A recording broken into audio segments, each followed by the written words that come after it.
Chaque jour, Charles et Carole vous présentent la leçon de l'école du sabbat.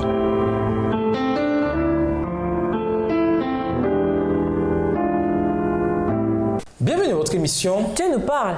Voilà la leçon de vendredi. Pour aller plus loin, nous vous invitons à lire dans les livres suivants Message à la jeunesse, chapitre 27, les pages 103 et 104, le livre Heureux ceux qui, le chapitre Le vrai mobile de la vie chrétienne, les pages 101 et 102, et le livre Témoignage pour l'Église, volume 1, chapitre 71, les pages 398 à 409, tous ces livres écrits par Ellen G. White. Jésus ne donnait pas son consentement au péché. Il ne céda pas à la tentation, même en pensée. Nous pouvons faire de même. L'humanité du Christ était unie à la divinité. La présence du Saint-Esprit le rendait apte au combat. Or, il est venu pour nous rendre participants de sa nature divine. Aussi longtemps que nous sommes unis à lui par la foi, le péché ne domine pas sur nous. Dieu fait en sorte que par la main de la foi, nous saisissions fortement la divinité du Christ, afin d'atteindre à la perfection du caractère. Lors de notre baptême, nous avons promis de briser tout lien avec Satan et ses agents et d'œuvrer de tout notre cœur, de tout notre esprit et de toute notre âme à étendre le royaume de Dieu. Le Père, le Fils et le Saint-Esprit ont promis de coopérer avec des agents humains sanctifiés. Le christianisme sans la foi et les œuvres n'est d'aucune valeur. Nul ne peut servir deux maîtres. Les enfants du méchant sont les serviteurs de celui à qui ils obéissent. À moins d'avoir renoncé au diable et à ses œuvres, il leur est impossible d'être serviteurs de Dieu. Les serviteurs du roi du ciel ne peuvent sans dommage prendre part aux plaisirs et aux amusements des serviteurs de Satan, alors même qu'ils répètent souvent que ces distractions sont innocentes.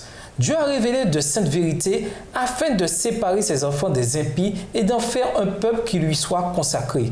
Les adventistes du 7e jour devraient vivre selon leur foi. À méditer, bien que nous ayons tous ces merveilleuses promesses de victoire sur le péché, le fait est que nous tous, même les chrétiens nés de nouveau, sommes conscients de notre nature déchue, de notre condition de pécheur et de la corruption de nos cœurs. Est-ce contradictoire? Justifiez votre réponse. En classe, donnez un témoignage de ce que Christ a fait pour vous, des changements que vous avez vécus et de la nouvelle vie que vous avez en lui. Il est très important de ne jamais oublier que notre salut ne repose qu'en ce que Christ a fait pour nous. Mais quel danger court-on à trop mettre l'accent sur cette merveilleuse vérité au détriment de l'autre partie du salut? Ce que Christ fait en nous pour nous, transformés à son image. Pourquoi avons-nous besoin de comprendre et de souligner ces deux aspects du salut? Pour conclure, imaginez que les chrétiens d'aujourd'hui ne soient pas assurés de leur sort éternel, alors qu'ils tentaient désespérément de découvrir la magnifique vérité biblique du salut par la foi. Éphésiens 2, verset 8. Martin Luther fut en proie à l'agonie, à la confusion et à la frustration. Dans 2 Timothée 1, verset 9, Paul confirme que nous sommes sauvés par la grâce et non par nos œuvres. Dans un monde foisonnant d'opinions, certaines valables, d'autres corrompues et trompeuses, nous croyons, Dieu merci, en tant qu'adventistes, en sola scriptura. La Bible nous donne à nous, chrétiens postmodernes, un tableau clair comme de l'eau de roche de l'amour, du sacrifice et de la promesse de Dieu. L'évangile éternel.